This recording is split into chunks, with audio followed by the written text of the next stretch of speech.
salam Jumaat 2026 pada hari ini. Seperti biasa kami meneruskan program untuk memberi sumbangan. Kali ini di Madrasah Tahfiz Darul Quran Changlun.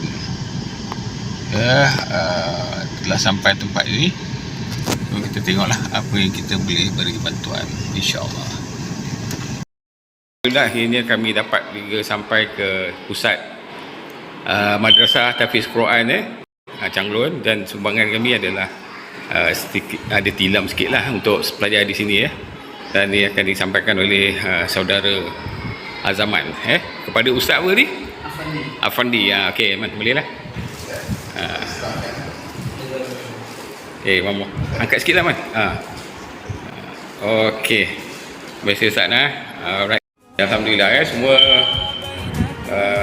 dapat menyumbang lah, kita sumbang untuk mereka. Mudah-mudahan ada peningkatan akademik bagi pusat ni. Betul Ustaz? Thank you. Alhamdulillah dapat juga kita di sini.